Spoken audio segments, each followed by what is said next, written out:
Halo semuanya, siang ini saya akan menyampaikan tentang teori interaksi simbolik. Anggota kami yang terdiri dari 3 orang yaitu saya, Fiana Milatika, Dewi Nurhayati, dan Fauzia. Teori interaksi simbolik lahir dari pemikiran George Herbert Mead.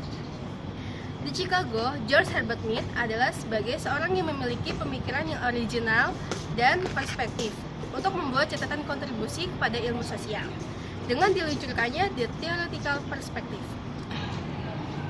Teori interaksi simbolik mewarisi tradisi dan posisi intelektual yang berkembang di Eropa pada abad ke-19, kemudian menyeberang ke Amerika Utara, terutama di Chicago. Sebagian pakar berpendapat teori interaksi simbolik dikembangkan oleh George Herbert Mead, namun terlebih dahulu dikenal dengan lingkup sosiologi interpretatif yang berada di bawah payung teori tindakan sosial atau action theory yang dikemukakan oleh filosof dan sekaligus sosiolog besar Max Weber. Teori interaksi simbolik adalah hubungan antara simbol dan interaksi. Menurut Mead, orang bertindak sebagai berdasarkan makna simbolik yang muncul dalam sebuah situasi tertentu, sedangkan simbol representasi dari sebuah fenomena di mana simbol sebelumnya sudah disepakati bersama dalam sebuah kelompok yang digunakan untuk mencapai sebuah kesamaan makna bersama.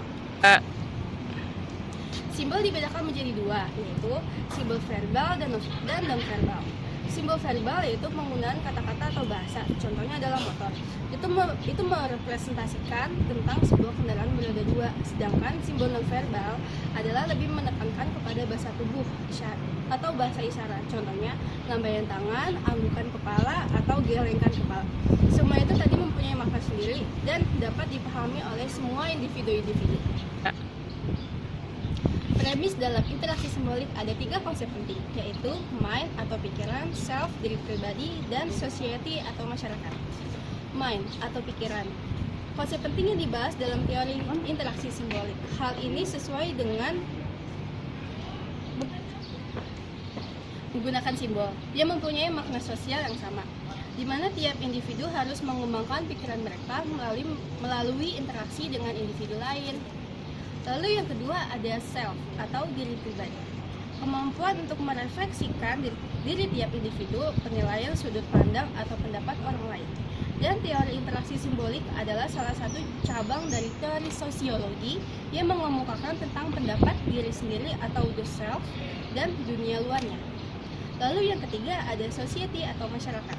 Hubungan sosial yang diciptakan atau dibangun dikonstruksikan oleh tiap individu di tengah masyarakat, dan tiap individu tersebut dalam perilaku mereka pilih secara aktif dan sukarela, yang pada akhirnya mengantarkan manusia ke dalam proses atau peran pengambilan masyarakat di tengah masyarakatnya. Berikut saya akan memberikan contoh tentang teori interaksi simbolik dalam kehidupan sehari-hari.